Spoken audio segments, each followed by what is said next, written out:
Hello दोस्तों, मैं Aryan Shukla, business advisor and founder online business workshop. सफलता के रास्ते पार्ट 30 में आपका स्वागत है। यहाँ पर हम बात करना चाहेंगे थोड़ा सा एक्सटर्नल सक्सेस। अर्थात देखा ये जाए कि एक तरफ पर्सनल सक्सेस को पर्सनल सक्सेस हम नहीं कहते, उसे पर्सनल डेवलपमेंट कहते हैं, इम्प्रूवमेंट कह सकते हैं। एक्सटर्नल सक्सेस हम कहते हैं, एक्सटर्नल सक्सेस कहते हैं हम।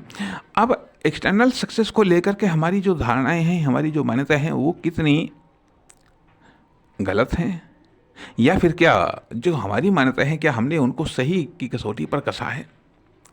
कहने का अर्थ यह बनता है कि एक्सटर्नल सक्सेस का अर्थ हम ये लगाते हैं कि मान लिया ठीक है, हमारे प्रभाव में वृद्धि हो जाए, हमारे पास में पैसा हो जाए, हमारे पास में पावर हो जाए, हमें सम्मान मिले, हमको वहाँ पर वो पद हासिल हो जाए, ठीक है।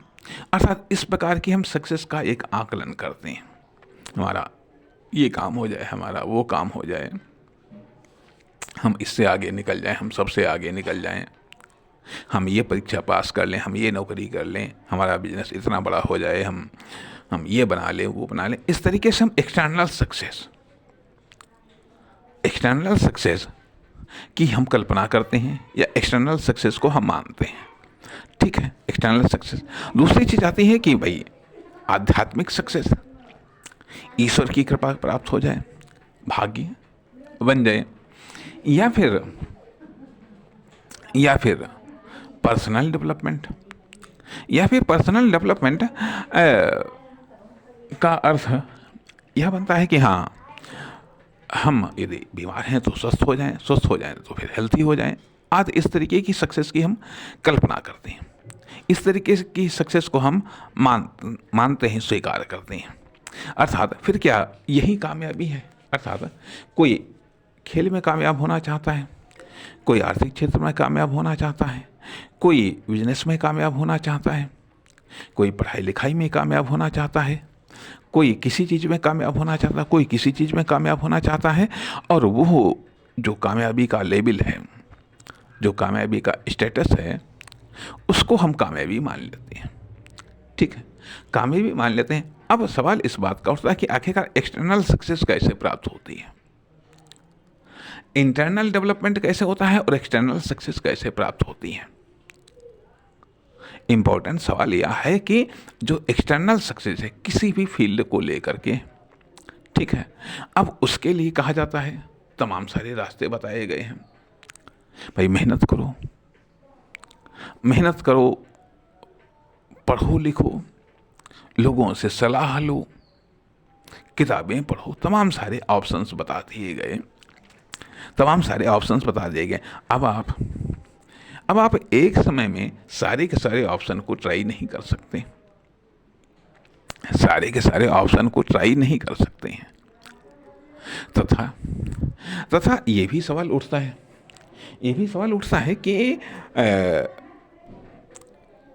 कहा यह जाता है कि भाई पढ़ो लिखो, नॉलेज को डेवलप करो। नॉलेज डेवलपमेंट है, योग्यता डेवलपमेंट है, दक्षता डेवलपमेंट है, क्षमता डेवलपमेंट है, विशेषज्ञता डेवलपमेंट है। अर्थात बहुत सारी चीज़ें हैं। तो कहने का अर्थ यह बनता है कि जो एक्सटर्नल सक्सेस का आखिरकार मापदंड क्या है, अर्थात कुछ चीज़ें ऐसी हैं, कुछ सक्सेस ऐसी हैं। पहली बात तो आती है कि जो सक्सेस हैं, जो कामयाबी हैं, वो विभिन्न प्रकार की कामयाबी हैं, जो विभिन्न प्रकार का डेवलपमेंट मांगते हैं, अभी मान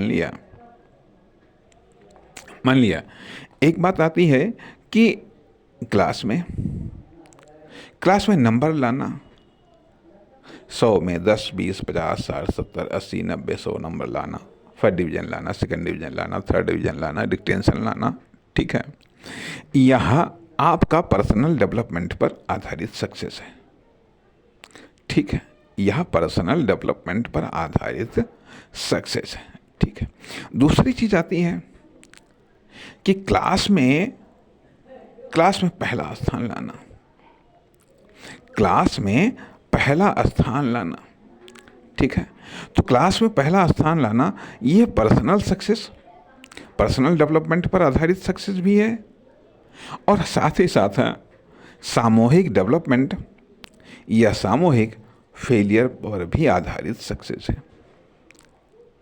कहने का अर्थ यह बनता है कि कभी किसी सत्र में 80% नंबर लाने वाला छात्र क्लास में टॉप कर जाता है, कभी किसी सत्र में 85% नंबर लाने वाला क्लास में टॉप करता है, कभी किसी सत्र में 65% लाने वाला क्लास में टॉप कर जाता है।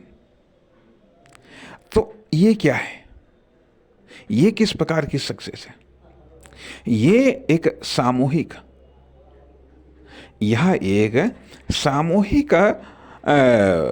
डेवलपमेंट या फेलियर के आधार पर सक्सेस है। मान लिया यदि आपके 80% नंबर आए हैं, बाकी और कोई 80% नंबर नहीं ला पाया, ठीक है, तो आप 80% में ही टॉप कर जाएंगे क्लास में। और यदि मान लिया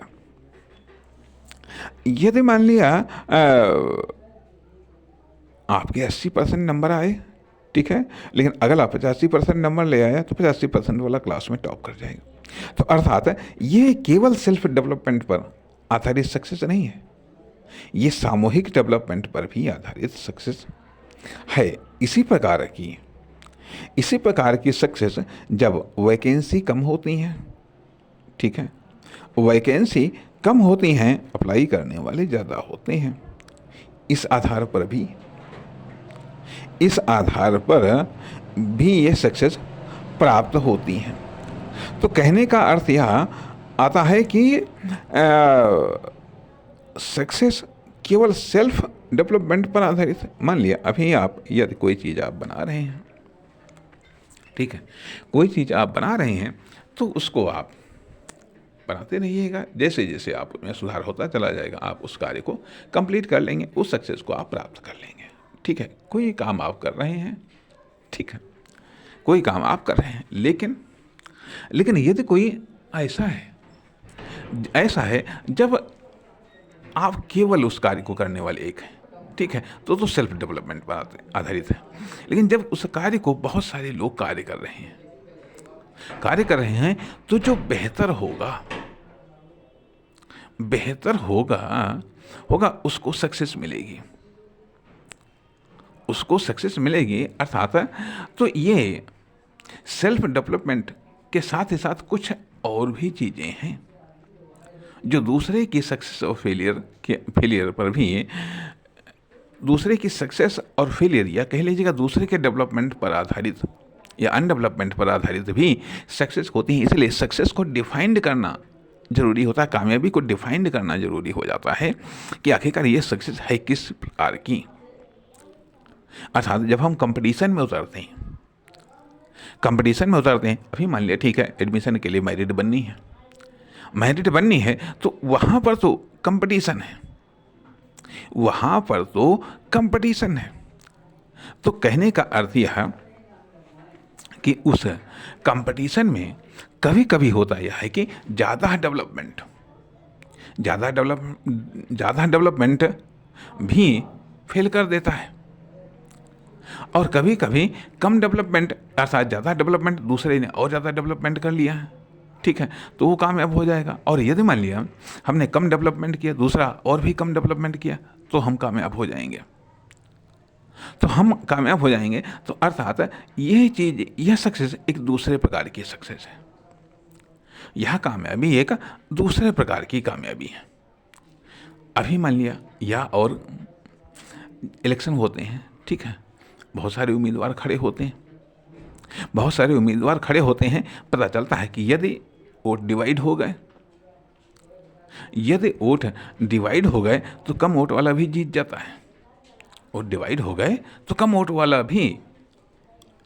है, और यदि मान लिया वोट संगठित हो गए तो पता चलता है कि अर्थात कम वोट पा करके भी जीत जाता है। और दूसरा है वोट संगठित हो गए तो ज़्यादा वोट पा करके भी वह हार जाता है। कि मान लिया अभी जैसे ठीक है वोट डिवाइड हो गए अभी मान लिया कहीं पर, तो पता चलता 5,000 वोट पाने वाला भी जीत जाता है। और यदि वोट संगठित हो गए तो पता चलता है कि 10,000 वोट पा करके भी वो हार गया, क्योंकि अगले ने 11,000 वोट प्राप्त कर लिए। वोट प्राप्त कर लिए, मान लिया 25,000 वोट हैं, ठीक है। 25,000 में पता चलता कि वो वोट 3 जगह डिवाइड हो गए। आपने 10,000 पाए वोट, ठीक, दूसरा 11,000 पा गया, अगले ने 4,000 पाए, तो 11,000 वाला जीत गया जा करके। परंतु यदि 25,000 वोट 10 जगह डिवाइड हो गए, 10 जगह डिवाइड हो गए, वो इस तरीके से डिवाइड हो गए कि वो 5,000 वाला ही, उसके 5,000 वोट ही सबसे आगे हो गए, तो जीत जाएगा। तो कहने का अर्थ यह कि ये 3 प्रकार के सक्सेस, 3 प्रकार की कामयाबी होती है, 3 प्रकार की कामयाबी होती है। कहने का अर्थ है कि जो एक्सटर्नल चीज़ें हैं तो केवल डेवलपमेंट, केवल पर्सनल डेवलपमेंट पर ही आधारित कामयाबी नहीं होती हैं, उसके लिए कुछ अन्य चीज़ें भी इम्पोर्टेंट होती हैं, कुछ अन्य चीज़ें भी इम्पोर्टेंट होती हैं। इस कारण से यहाँ पर हम ये कहना चाहेंगे कि जो हमने अभी तक बात की है, विभिन्न प्रकार के डेवलपमेंट की बात की है। तो ये विभिन्न प्रकार के डेवलपमेंट की बात की, ये एक तरीके से मेन डेवलपमेंट है। और इसके लिए जब हम एक्सटर्नल डेवलपमेंट में आते हैं, एक्सटर्नल डेवलपमेंट में, बल्कि ये कहा यह जाए कि अब हम बात ये करना चाहेंगे कि एक्सटर्नल डेवलपमेंट में कौन कौन से डेवलपमेंट आते हैं, कौन कौन से डेवलपमेंट आते हैं, या फिर एक्सटर्नल सक्सेस के लिए किस प्रकार के डेवलपमेंट महत्वपूर्ण होते हैं। क्या केवल पर्सनल डेवलपमेंट से ही काम चलता है क्या, या फिर एक्सटर्नल एरिया में क्या दिक्कतें आती हैं, क्या समस्याएं आती हैं, क्यों नहीं कामयाबी मिलती है, या कहीं हम कामयाबी को क्या सही तरीके से नहीं डिफाइन कर पाते हैं, क्या कारण होता है, इस पर हम चर्चा करना चाहेंगे कामयाबी के रास्ते पार्ट 31 में। नमस्कार, धन्यवाद।